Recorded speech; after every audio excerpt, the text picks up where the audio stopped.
Hello everyone, welcome back to the channel Scholar X। आज हम आपसे एक ऐसी बैटल के बारे में डिस्कस करने जा रहे हैं जो इंडिया की हिस्ट्री में एक लैंडमार्क की हैसियत रखती है। ये बैटल अगर से सिराजुद्दौला जीत जाते तो मे बी इंडिया की हिस्ट्री कुछ और होती। अंग्रेज यहाँ से चले जाते या इतने वीक हो जाते कि वो फिर से अपना सर ना उठाते। लेकिन सिराजुद्दौला ये बैटल हार गए थे और अंग्रेज जीत चुके थे और ये बैटल अंग्रेजों के लिए बड़ी इंपॉर्टेंट थी। ऐसा कहा जाता है कि ये पहली बैटल थी जो वो किसी बड़े इंडियन रूलर के साथ उन्होंने लड़ी थी और जीतने के बाद बंगाल में उनके कदम मजबूत हो गए थे और इसी बैटल के बाद वो बंगाल से आगे बढ़े हैं। तो ये बैटल है बैटल ऑफ प्लासी जो अंग्रेजों ने जीती थी। एक और बात जो आपसे कह दूं कि ये बैटल में भले ही दो फौजें आमने सामने हुई थी लेकिन अंग्रेजों ने ये बैटल लड़के नहीं जीती थी। अंग्रेजों ने ये बैटल जीती थी अपनी डिप्लोमेसी के जरिए से, अपनी पॉलिटिक्स के थ्रू। इन्होंने ये बैटल जीती थी अपनी साजिशों के जरिए से और अपनी मक्कारियों के जरिए से। अंग्रेज है ना क्या जहां पे भी जाते हैं ना तो वहां की है ना पॉलिटिकल हालात और सिचुएशन को भाप लेते थे, समझते थे और है ना बड़े बड़ी है ना जब कोई भी कदम उठाते थे ना सोच समझ के उठाते थे कि किसका साथ देना है, किसको है ना आ, मतलब किस तरीके से आगे बढ़ना है। ये तमाम चीजें वो सोचते थे। और बंगाल की जो कंडीशन थी अली वर्दी खान की डेथ के बाद जो अप्रैल 10 1756 में हो गई थी। अली वर्दी खान एक बेहतरीन रूलर थे लेकिन उनके बाद उनकी डेथ के बाद कुर्सी के लिए गद्दी के लिए बहुत से कंटेंडर थे जिसमें हम देख रहे हैं कि क्यों अली वर्दी खान का कोई है ना बेटा नहीं था। जो भी थे उनकी तीन बेटियां थी और तीन बेटियों के है ना बेटे थे। दो के बेटे थे और एक ने है ना गोद लिया था जो गश्ती बेगम है जो आपको नीचे नजर आ रही है उसकी मतलब वो नाम। तो हम देखते हैं कि अली वर्दी खान की डेथ होती है, बेटा कोई नहीं, तीन बेटियां हैं और उनके बेटे हैं। सबसे बड़ी बेटी है तो उनका बेटा है सिराजुद्दौला। तो सिराजुद्दौला है ना इस वजह से है ना गद्दी पे बैठ जाते हैं। लेकिन सिराजुद्दौला के लिए मुश्किलें थी, उनके लिए चैलेंजेस थे। क्यों? क्योंकि एक था शौकत जंग जो उनकी खाला का बेटा था, वो भी गद्दी का कंटेंडर था। दूसरा गश्ती बेगम जो उस वक्त है ना उनकी उनकी खाला थी ये, लेकिन उन्होंने बेटा जैसे मैंने कहा है आपको कि गोद लिया तो वो भी चाहती थी कि उस बेटे को वो गद्दी पे बिठा दे। तीसरा मीर जाफर। मीर जाफर उस वक्त आर्मी का कमांडर था और इसकी भी एम्बिशियस थे कि ये भी गद्दी पे बैठे। तो ये कंडीशन थे जो अंग्रेजों को फेवर कर रहे थे कि उन्हें पता है कि यहाँ की कंडीशन जो है बंगाल की वो ऐसी है कि अगर से हम इसका फायदा उठा ले, किसी का एक साथ दे दे तो हमें है ना इसका भरपूर फायदा हो सकता है। तो देखिए पहले उन्होंने जो काम किया है वो शौकत जंग को गद्दी पे बिठाने के लिए किया लेकिन सिराजुद्दौला ने इसको समझ लिया था, शौकत जंग को रास्ते से हटा दिया। गश्ती बेगम के साथ किया तो गश्ती बेगम को भी रास्ते से हटा दिया। लेकिन मीर जाफर जो है ना बड़ा ही चालाक था, बड़ा होशियार था। वो है ना सीधा है ना सिराजुद्दौला के सामने नहीं आया, छुप कर उसने काम किया है अंग्रेजों के साथ। तो बस मीर जाफर जो था ना वो सिराजुद्दौला के लिए है ना जो उसके गले में हड्डी बन गया था। और बस जब यही हड्डी है ना फिर सिराजुद्दौला की मौत का सबब भी बन गई थी। तो अंग्रेजों ने ये जीता था ना जो प्लासी, वो मीर जाफर ने गद्दारी की थी सिराजुद्दौला के साथ कि अपनी पूरी की पूरी आर्मी को कभी मैदान में उतारा ही नहीं था इसने। अंग्रेजों की आर्मी आई थी, सिराजुद्दौला की अपनी थी, उसमें से भी आधे भाग गए थे और मीर जाफर ने तो अपनी आर्मी जहां रखी थी तो वहां से एक कदम भी आगे नहीं बढ़ाया था। उसे पता था कि उसको सारा जो ये प्लेटफॉर्म जो सजाया हुआ था तो वो मीर जाफर का ही था, उसे गद्दी पे बैठना था। तो हम देखते हैं कि अंग्रेजों ने उसका साथ दिया और सिराजुद्दौला को बैटल ऑफ प्लासी में हराकर ये गद्दी दे दी थी मीर जाफर को।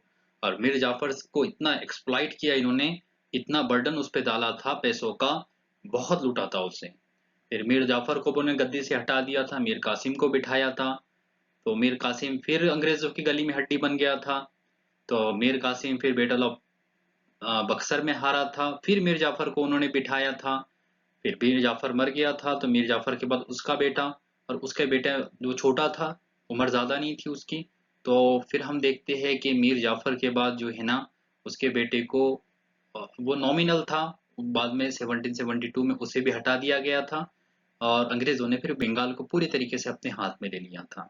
ये पूरे इंसिडेंट है बंगाल के, वन बाय वन हम आपको इस मतलब डिस्कस करने ही वाले हैं डिटेल के साथ। एक एक चीज आपको बताएंगे, वो चीजें जो एग्जाम के लिए इम्पोर्टेंट है, और हमारी जैसी टेक्निक है कि ऐसी सिंपल करके चीजों को बताना, ताकि आपको समझने में भी आसानी हो, और जो इंसिडेंट जिस तरीके से घटा है वो भी आपको मालूम हो जाए। तो सिराजुद्दौला, ये इसके बारे में हमको इतना ही जानना है कि ये अली वर्दी खान के बाद गद्दी पे बैठा था, और बैटल ऑफ पलासी इसकी लीडरशिप में हुई थी। इसकी उम्र है ना ज्यादा नहीं थी, 21 या 20 साल की उम्र थी इसकी। कोई हिस्टोरियन जो है ना इससे भी कम बताते हैं। ठीक है। और आपको एक चीज पता होनी चाहिए कि साउथ इंडिया में अंग्रेज अपने आप को मजबूत कर चुके थे, क्योंकि यहाँ पे कर्नाटक वार हुई थी, सेकंड कर्नाटक वार। उसके बाद जो ट्रेटी हुई थी वो अंग्रेजों के फेवर में थी। ठीक है ना। और फिर बाद में कलकत्ता में भी वो अपने आप को मजबूत कर चुके थे, अलग अलग जगहों पे उनके है ना फोर्ट थे। तो यहाँ पे उनका है ना कोई कॉम्पिटिटर, मजबूत कॉम्पिटिटर नहीं था। और एक चीज जो हमने आपको बताई थी, अली वर्दी खां के टाइम पे मराठों ने है ना आक्रमण किया था। तो उसमें उन्होंने क्या किया था, जो कलकत्ता की या बंगाल के जो मर्चेंट्स है, बड़े बड़े रईस घर के लोग हैं, उनको शरण दी थी उन्होंने। तो वहां पे अपनी छवि को अच्छी कर चुके थे वो। इस वजह से ये चीजें भी उनके फेवर में हुई थी। सिराजुद्दौला के अंग्रेजों के साथ रिलेशन कैसे थे, इसको समझना है। अली वर्दी खान जो सिराजुद्दौला के नाना थे, उन्होंने है ना सिराजुद्दौला को बहुत समझाया था इस बारे में कि अंग्रेज जो है ना उनको मौका नहीं देना है, अंग्रेजों से होशियार रहना है। जब तक अली वर्दी खान कुर्सी पे रहे हैं, गद्दी पे रहे हैं, तो उन्होंने अंग्रेजों को मतलब किसी भी तरीके से आंख उठाने नहीं दिया, कंट्रोल करके रखा। और अंग्रेज भी जानते थे कि अली वर्दी खान के अगेंस्ट नहीं जाना है, तो क्योंकि वो पावरफुल रूलर थे, वो एक मर्तबा भुगत चुके थे। तो अब वो है ना हमेशा क्या करते थे, वीक रूलर के अगेंस्ट जाते थे। जैसे ही है ना सिराजुद्दौला गद्दी पे बैठा है, तो उसकी उम्र तो पहले कम थी, बाद में उसके कंटेंडर ज्यादा थे, तो ये मौका था इनके पास, अंग्रेजों के पास, जिसका उन्होंने भरपूर फायदा उठाया। अच्छा, ये चीज है ना सिराजुद्दौला भी जानता था, क्योंकि उसे पता था अंग्रेज है ना गश्ती बेगम को, शौकत जंग को यूज करेंगे। तो वो है ना अंग्रेजों को किसी तरीके से मौका नहीं देना चाहता था, उनको दबाना चाहता था, उनको है ना कंट्रोल करना चाहता था। तो इसलिए हम देखते हैं कि वो है ना अंग्रेजों को पे उसने बर्डन डाला, या उसने दबाने की कोशिश की। पहली एक टॉपिक उठाया उसने दस्तक का, कि आपके जो कंपनी को कहा उसने, आपके जो ऑफिशियल्स है वो अपनी प्राइवेट ट्रेड कर रहे हैं, और हमें उसका है ना टैक्स नहीं देते, हमें उसका है ना कस्टम्स नहीं देते। तो आपने है ना आपकी प्राइवेट ट्रेड को रोकना है, नहीं अगर से आप रोकते तो मुझे अच्छी तरीके से रोकना आता है। तो ये है ना क्लियर धमकियां थी। तो हम देखते हैं कि अंग्रेजों को ये पता था, अगर थे हमें बंगाल में अपनी आपको मजबूत बनाना है, तो सिराजुद्दौला को रास्ते से हटाना होगा, या फिर है ना किसी और को गद्दी पे बिठाना होगा जो हमारे अपने फेवर में रहे, या कम से कम कि यहाँ की पॉलिटिक्स में हमारा अपना इंटरफेयर रहे। तो इसलिए उन्होंने है ना पूरा सपोर्ट किया था शौकत जंग को, गश्ती बेगम को, और साथ में है ना आखिरी पे मीर जाफर को। तो मीर जाफर की इसमें वो सक्सेस मिल गया था उन्हें। बैटल ऑफ प्लासी के कॉजेस, जब आप किसी भी बैटल को, किसी भी वॉर को पढ़ते हैं, तो उसके कुछ है ना लॉन्ग टाइम कॉजेस होते हैं, कुछ शॉर्ट टाइम, और एक इमीडिएट कॉज होता है जिसके बेसिस पे वॉर हुई है। तो बैटल ऑफ प्लासी को भी हम इसी पैटर्न पे पढ़ेंगे। आपके सामने कुछ कॉजेस आपको दिख रहे हैं, मैं कोशिश ये करता हूँ इसे समझाऊं और बहुत ब्रीफ करके समझाऊं, ज्यादा इसमें अपना टाइम पास ना करूं। तो देखिए ये दो पॉइंट को एक करके बता देता हूँ। वीक पोजीशन ऑफ नवाब, यानी सिराजुद्दौला को अंग्रेज ऐसा मानते थे कि वीक है, और अंग्रेज हिस्टोरियन ने इसे लिखा है। दूसरी चीज, the English sympathy toward Shaukat जंग। तो देखिए मैंने आपको ये कहा था कि शौकत जंग जो था वो सिराजुद्दौला का कजिन था। अंग्रेज जो है वो बंगाल में ये मतलब कंडीशन को अपने फेवर में करना चाहते थे। तो सिराजुद्दौला खुद उनके लिए एक दिक्कत था, तो वो चाहते थे कि शौकत जंग को है ना कुर्सी पे बिठा दे, तख्ते पे बिठा दे, तो वो शौकत जंग को फेवर कर रहे थे। लेकिन सिराजुद्दौला इस चीज़ को समझ गया था और सिराजुद्दौला ने शौकत जंग को रास्ते से हटा दिया था। ठीक है? लेकिन वो ये ब्लेम करता है सिराजुद्दौला कि अंग्रेज़ इसका साथ दे रहे थे। मतलब उसके पास कोई प्रूफ़ नहीं था, लेकिन है ना, वो समझता था कि अंग्रेज़ किसी न किसी तरीके से शौकत जंग से कॉन्टैक्ट में थे। अंग्रेज़ ये समझते थे कि नवाब की जो सिराजुद्दौला है वो कम उम्र है, वीक है, उसके बारे में वो ये भी कहते हैं कि वो किसी की सुनता नहीं था। उसके जो कोर्ट के जो मिनिस्टर्स है, वो मतलब उनकी भी सुनता नहीं था। तो इस तरीके से उन्होंने इसके बारे में अपने किताबों में लिखा हुआ है। तीसरा हम कॉज़ ये देखेंगे कि फोर्टिफिकेशन। ये फोर्टिफिकेशन क्या था? हम ये पढ़ चुके हैं कि इसी टाइम पर है ना कर्नाटक की वॉर हो रही थी, फ्रेंच और अंग्रेज लड़ रहे थे, तो जहाँ-जहाँ इनके सेटलमेंट थे वहाँ-वहाँ ये अपने फोर्ट को मजबूत कर रहे थे, अपने जो फैक्ट्रीज है वहाँ पे उसको वो मजबूत कर रहे थे, बना रहे थे। तो कलकत्ता में भी ऐसे किया इन्होंने, बंगाल में भी वही किया। तो इसको है ना रोक दिया था सिराजुद्दौला ने। वो ये कहता था कि तुम सिर्फ एक कंपनी हो, ट्रेड है, कमर्शियल एक्टिविटी तुम्हारा करना काम है, प्रोटेक्शन तुम्हारा करना हमारी ज़िम्मेदारी है। मैं आपको प्रोटेक्शन करूँगा, आप खुद का प्रोटेक्शन मत करो और फोर्ट तो बिल्कुल भी मत बनाओ, क्योंकि आज तुम ये फोर्ट बनाओगे एक दूसरे के खिलाफ, कल इसको हमारे खिलाफ आप यूज़ करोगे, तो मैं इसकी परमिशन नहीं देता। तो ये इस मामले में सही था, लेकिन अंग्रेज नहीं माने, फ्रेंच रुक गए थे, लेकिन अंग्रेज नहीं माने। अंग्रेज कहते हैं कि ये हम हमारे सिक्योरिटी के लिए कर रहे हैं, हम आपके खिलाफ इसको यूज नहीं करेंगे, लेकिन फ्रेंच के खिलाफ यूज करेंगे। लेकिन उसने मना कर दिया था। तो ये एक ऐसी चीज थी जो दोनों के बीच में है ना एक थोड़ा सा गर्मा गर्मी का मामला बन गया था। तीसरा एक चौथा point, miss use of commercial privilege. तो इसको ऐसा समझिए कि ये है ना कंपनी को एक प्रिविलेज मिला था, ईस्ट इंडिया कंपनी को 1717 में फर्रुख सैयार ने दिया था। लेकिन यही इसे हम दस्तक कहते हैं। तो उसका यूज है ना, जो कंपनी के ऑफिशियल्स है, इवन गवर्नर तक, बड़े से बड़े ऑफिसर, वो भी इसका मिसयूज कर रहे थे। वो कंपनी के नाम पर अपनी प्राइवेट ट्रेड कर रहे थे और उस पर टैक्स नहीं देते थे। इसका लॉस हो रहा था बंगाल के गवर्नमेंट को। ठीक है ना जी?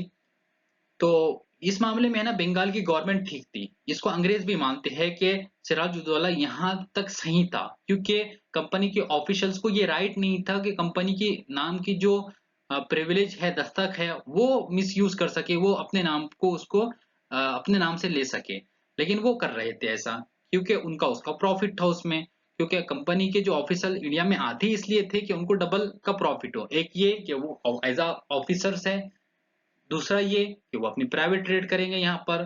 तो इस चीज को है ना सिराजुद्दौला ने रोक दिया था, लेकिन वो नहीं माने थे। ठीक है जी। अगला एक और पॉइंट जो हमको समझना है वो कृष्णदास का अफेयर। ये क्या था?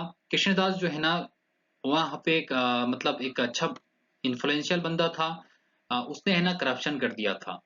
तो सिराजुद्दौला ने ऑर्डर पास कर दिया कि इसको पकड़ के लाओ और जेल में डाल दो। लेकिन कंपनी ने क्या कर दी, इसको शरण दे दी थी। अब सिराजुद्दौला के ऑफिसर जो है ना मांगने के लिए गए कृष्णदास को। उन्होंने मना कर दिया था कि ये कृष्णदास इज आवर प्रोटेक्शन, हम इसको नहीं दे सकते, आपके आपके हवाले नहीं कर सकते।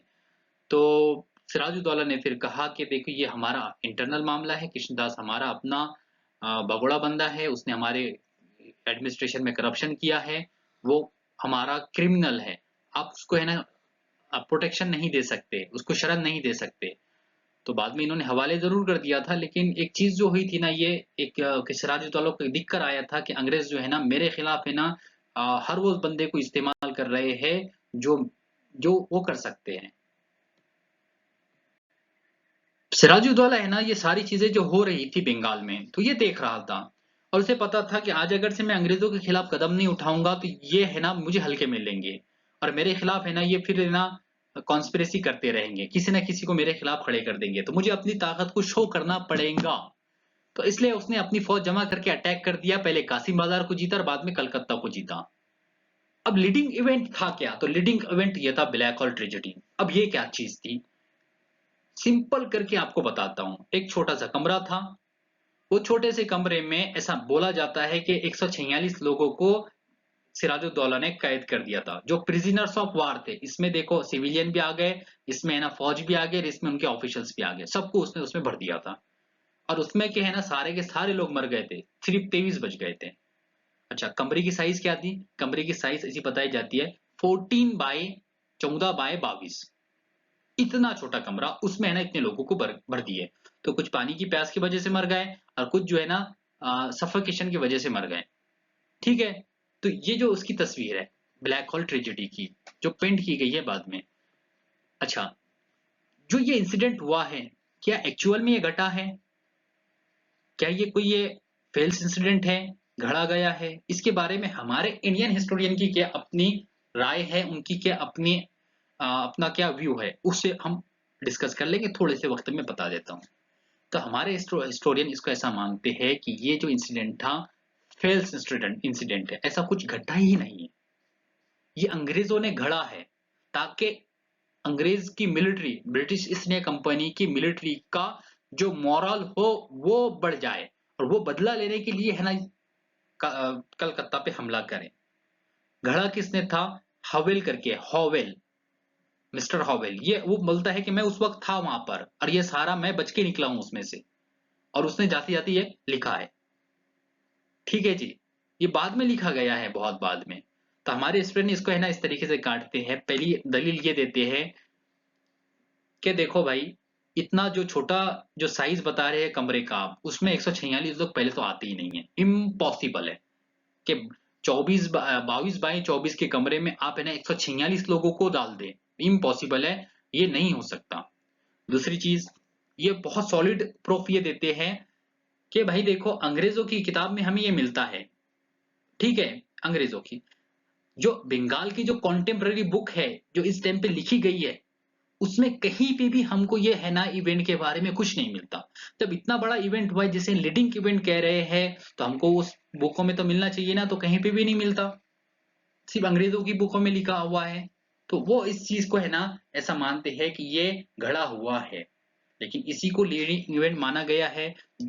चलो समझ लेते हैं कि चलो ऐसा मान लेते हैं कि ये घटा है। जब ये घटा है तो इसकी खबर है ना मद्रास में भी गई है। तो वहां पे कलाइयो था।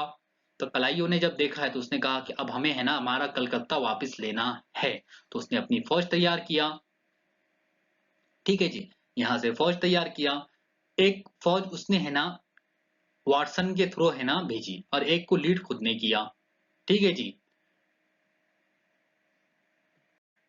तो दो फौजें है ना मद्रास से निकलती है।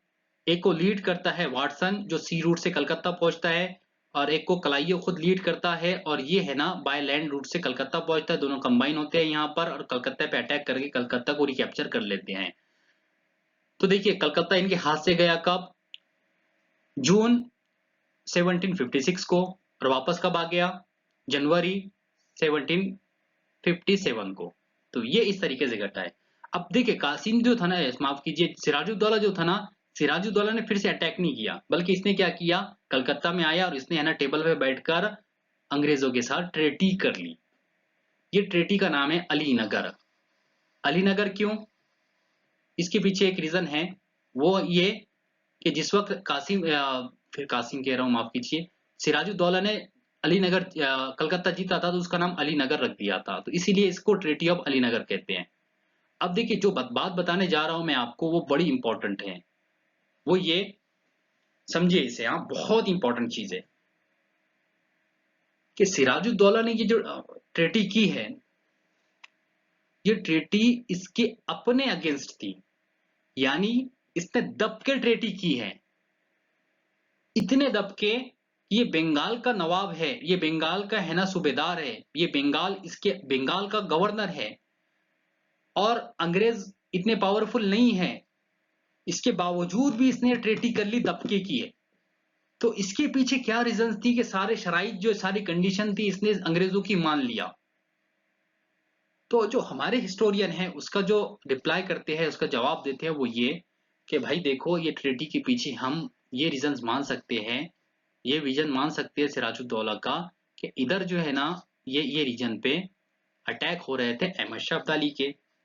तो अहमद शाह अब्दाली के अटैक का खदशा जो था, या डर जो था, वो सिराजुद्दौला को भी था कि अगर से ये दिल्ली पे अटैक करता है तो बाद में फिर अवध, अवध के बाद फिर मेरा बंगाल। ठीक है, तो इसलिए वो नहीं चाहता था कि दो फ्रंट पे लड़ा जाए, एक तरफ अंग्रेजों के, एक तरफ है ना अहमद शाह अब्दाली के साथ। लेकिन मैं ऐसा मानता हूं कि ये इसके पीछे रीजंस नहीं है। क्यों? क्योंकि अहमद शाह अब्दाली अभी बहुत दूर था। वो अटैक जरूर कर रहा था, लेकिन अभी उसने दिल्ली पे अटैक नहीं किया था।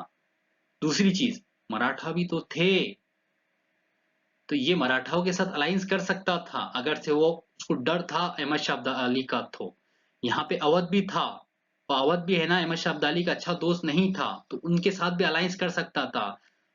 यहाँ पे अभी इसके पास पूरा मौका था कि अंग्रेजों को निकाल के बाहर कर देना, लेकिन नहीं किया, ट्रेटी कर ली। तो जो जवाब दिया जा रहा है अहमद शाह अब्दाली का, वो पॉसिबल नहीं है। तो फिर क्या रीजन था ये ट्रेटी करने का, दब के ट्रेटी करने का? तो इसका जवाब मुझे नहीं पता। अगर से किसी को पता है तो वो मुझे रिप्लाई कर सकता है, मुझे बता सकता है कि हाँ इसका ये जवाब होगा। मुझे अभी नहीं पता इसका जवाब। शायद इस पे रिसर्च हो सकती है कि सिराजुद्दौला ने जो ट्रेटी की है और दब के ट्रेटी की है, इसके पीछे उसका क्या विजन था, क्या प्रॉब्लम था उसको, और क्यों कर लिया उसने। तो प्लीज अगर से किसी को पता है तो मुझे रिप्लाई कर दे। जैसा कि मैंने आपसे बताया था कि मीर जाफर बंगाल की गद्दी चाहता था, बंगाल का नवाब बनना चाहता था। तो इसने अंग्रेजों से बात करना शुरू कर दिया। अब अंग्रेजों के पास एक अच्छी अपॉर्चुनिटी थी कि सिराजुद्दौला को रिप्लेस करके मीर जाफर को बंगाल का नवाब बना दे। तो उन्होंने है ना फिर अपनी कंडीशन रख दी मीर जाफर के सामने। वो ये ट्रेडी थी जो दोनों के बीच में हुई है, मीर जाफर के और अंग्रेजों के। लेकिन एक चीज समझिए यहां पर, ना ही कभी मीर जाफर अंग्रेजों से मिला है, ना अंग्रेज मीर जाफर से मिले हैं। क्यों? कि मीर जाफर अपने आप को क्लीन रखना चाहता था। सिराजुद्दौला ने कभी भी मीर जाफर पे शक भी नहीं किया है, रत्ती बराबर भी नहीं। वो ये समझता था कि मीर जाफर इससे लॉयल है। मीर जाफर जो था ना, सिराजुद्दौला के मिलिट्री का कमांडर था, कमांडर इन चीफ। और सिराजुद्दौला को भनक भी नहीं पड़ी कि ये इसके पीछे, पीठ पीछे है ना इतनी खतरनाक कॉन्स्पिरेसी कर रहा है कि इसको तख्ते से उतारना चाहता है। वो आखिरी तक यही समझा कि मीर जाफर मेरे साथ है। इसीलिए तो जब बैटल ऑफ पलासी हुई थी तो मीर जाफर के हाथ में पूरी मिलिट्री थी। और ये जब भी हुआ है कि जब है ना बहुत बहुत क्लीन रहते हुए मीर जाफर ने काम किया है। तो फिर अंग्रेजों से बात किसने किया मीर जाफर के बिहाफ में? तो वो किया है अमीर चंद ने। ये जो नीचे दिख रहा है ना आपको अमीर चंद, ये इसने, ये है ना मैसेंजर बना है अंग्रेजों के और मीर जाफर के बीच में। और ये पूरी जो टर्म है ना जो साइन हुई थी, देखिए टर्म बहुत भयानक टर्म है ये। पहली बात जो कही गई है कि मीर जाफर है ना अंग्रेज कंपनी को 1 करोड़ रुपए देगा। 1 करोड़ रुपए बहुत होते हैं उस टाइम के, बहुत ज्यादा। 50 लाख रुपए है ना यूरोपियन मर्चेंट्स को देगा, उनका जो लॉस होगा इसमें। 20 लाख रुपए हिंदू हिंदू ट्रेडर्स है उनको देगा। इसमें देखो जगत सेठ है, दुर्लभ राय है, ये सब है ना, ये शामिल थे इस ट्रेटी में, ये मतलब इस कॉन्स्पिरेसी में। अमीचंद तो था ही, जाफर और कलाइयो भी था, ठीक है ना जी। इसके अलावा जाफर है ना, जो पूरी वार होंगी इसका जो एक्सपेंडिचर होगा, खर्च होगा, वो अपने जिम्मे लेगा। कलकत्ता के इर्द गिर्द की लैंड कंपनी को देगा। हुगली और उसके करीब जो है ना फोर्टिफिकेशन करने की परमिशन देगा, और बदले में अंग्रेज सिर्फ इसको है ना तख्ते पे बिठाएंगे। बस इतनी सी बात के लिए इसने इतने सारे कंडीशन कबूल किया था। और ये सारे है ना किसके हाथों हो रहे थे? अमीचंद के। अब समझिए इस चीज को, अमीचंद बड़ा होशियार था। अमीचंद देख रहा था कि मैं इतना बड़ा काम कर रहा हूँ, मुझे कुछ मिलना चाहिए। उसको तो सारी टर्म पता थे, तो उसने है ना कलाइयों को कहा कि साहब मुझे भी कुछ चाहिए। बोले क्या चाहिए? जितने 20% चाहिए 1 करोड़ रुपए का। मतलब 20 लाख रुपए मांग रहा था भाई, अकेला बंदा। कलाइयों ने है ना ये बात जब है ना वाटसन के सामने रखे, तो वाटसन ने कहा कि भाई 20 लाख रुपए इस बंदे को कैसा दे देंगे? तो कलाइयों ने कहा कि भाई मैं कलाइयों हूं, 1 रुपए नहीं दूंगा इसको, 1 रुपए, बल्कि इसके भी पैसे ले लूंगा, फिक्र मत करो। कैसे? तो उसने है ना ये 2 पेपर तैयार किए थे, व्हाइट पेपर और रेड पेपर। अमीचंद को कानो कान खबर नहीं थी, वो खुश था कि भाई 20 लाख रुपए मिल जाएंगे मुझे। इसके अलावा और भी उसके कंडीशन थे, लेकिन मिला कुछ नहीं। तो हुआ क्या है पता है? हुआ क्या है, कलाइयों ने 2 पेपर तैयार किए।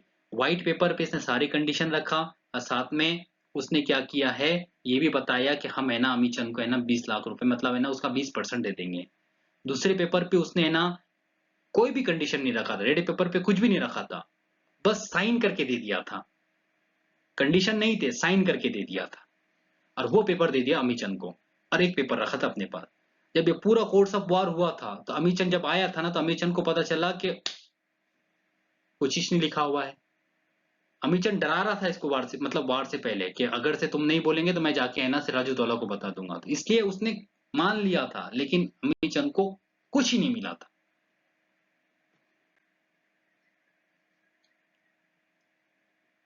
अब बैटल ऑफ इवेंट क्या था, तो देखिए बहुत सिंपल सी चीजें हैं। हुआ ये था कि जो ट्रीटी उनकी साइन हुई थी अलीनगर, तो कलाइयों ने है ना क्लेम कर दिया कि सिराजुद्दौला ने इसका वायलेशन किया है। वायलेशन यानी क्या, कि भाई देखो है ना तुम है ना जाके फ्रेंच के साथ मिल रहे हैं और फ्रेंच को है ना उनके साथ मिलकर हमारे अगेंस्ट है ना आप साजिश कर रहे हैं, यानी कॉन्स्पिरेसी कर रहे हैं, तो आपने ट्रीटी का वायलेशन किया है, आ जाओ मैदान में।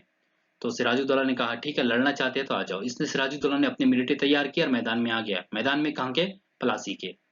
पलासी ही क्यों कहते हैं इस बैटल को, रीजन यही है सिंपल सा, क्योंकि वहां पे ना पलास के बहुत सारे झाड़ थे, इसलिए उसे बैटल ऑफ पलासी कहते हैं। अब हुआ ये है कि जब है ना वार का बिगुल बजा 23 जून 1757 को, तो हुआ ये है कि सिराजुद्दौला तो आगे बढ़ गया और मीर जाफर है ना अपनी फौज को है ना उसने है ना कभी ऑर्डर ही नहीं दिया कि आगे बढ़ के लड़ना है। तो सिराजुद्दौला ने अपने छोटे जो 2000 बंदे थे उनके साथ लड़ा, अंग्रेजों ने उन्हें हरा दिया, उनमें से 500-600 लोग कत्ल हो गए थे, बाकी को सबको उन्होंने क्या किया था, कैद कर लिया था, मतलब प्रिजनर्स बना लिया था। और इस तरीके से हम देखते हैं कि बहुत कम वक्त में है ना अंग्रेजों ने ये बैटल जीत ली थी। और ये है बैटल का कुछ imaginary scene. Battle of Plassey के इम्पैक्ट क्या थे, इसे समझ लीजिए और फिर बैटल ऑफ पलासी यहाँ पे हमारी खत्म हो जाएंगी। सबसे पहली बात, बंगाल के तख्त पे या बंगाल के कुर्सी पे बैठ गया था मीर जाफर, क्योंकि सिराजुद्दौला मर गया था, बंगाल का खजाना खाली हो गया था। और कुछ चीजें, क्योंकि मीर जाफर ने 1 करोड़ रुपए देने का कहा था कंपनी को, तो कंपनी का प्रॉफिट हुआ था। ये कैश में नहीं दिया था बल्कि कुछ पैसा दिया था और बाकी वो किस्तों में देने वाला था। ठीक है जी। कंपनी को है ना पॉलिटिकल गेन हुआ, टेरिटोरियल गेन हुआ, कमर्शियल गेन हुआ। ठीक है, इनको लैंड मिली, टेरिटरी मिली, प्रेस्टीज हुआ इनका, क्योंकि एक छोटी सी कंपनी, इसने है ना बंगाल के रूलर को हरा दिया पलासी में। तो ये हम चीज देखकर आते हैं कि वहां पे है ना कंपनी का जो प्रेस्टीज है वो हाई हो गया, आजू बाजू न्यूज पहुंची, सब है ना चौकन्ने हो गए कंपनी को लेकर। ठीक है, एक और चीज, सब्सिक्वेंट है ना रेजोल्यूशन आए हैं बंगाल में, मतलब क्या, जब कंपनी को ये पता चला कि भाई ऐसा काम मतलब करके भी हम पैसे कमा सकते हैं, ट्रेड तो कर रहे हैं साथ में हम है ना ऐसे फालतू काम करके भी इसको तख्त पे उतार दिया, उसको चढ़ा दिया, उसको उतार दिया, उसको चढ़ा दिया, ऐसे काम करके भी हम है ना पैसे कमाएंगे। तो हुआ क्या, सिराजुद्दौला को उतारे, मीर जाफर को बिठाए, मीर जाफर को उठारे, कासिम को बिठाए, कासिम को उठारे, फिर है ना मीर जाफर को बिठाए। तो इस तरीके से हम देखते हैं ये चीजें बंगाल में हुई है। और क्या हुआ है, ऐसा कहा जाता है कि ये पहली जीत थी कंपनी की, बाद में यही जो चीज है ना इनके आगे नॉर्थ की तरफ बढ़ने का रीजंस बड़ा बना है। ठीक है ना, उनको कुछ टेरिटरी मिल गई थी बंगाल और इसके इर्द गिर्द, कुछ परगने मिल गए थे जो उनको टेरिटोरियल भी गेन हुआ है। अब एक बहुत इंपॉर्टेंट चीज, जो एक हमारे हिस्टोरियन है के एम पन्नीकर, इनकी बुक है, उस बुक में ये है ना बहुत अच्छी बात लिखती है। वो कहते हैं कि बैटल ऑफ प्लासी थी क्या, तो वो कहते हैं Plassey was a transaction in which the bankers of Bengal and Jafar sold out the nawab to the English. बहुत इंपॉर्टेंट बात है कि मीर जाफर ने साथ में जो बंगाल के मर्चेंट्स थे, जिसमें जगत सेठ था, दुर्लभ राय थे और भी बहुत सारे थे, उन्होंने क्या किया है, बंगाल को और साथ में है ना मीर सिराजुद्दौला को उन्होंने अंग्रेजों को बेच दिया था। बस इतनी सी बात। और एक्चुअल में हुआ भी यही है।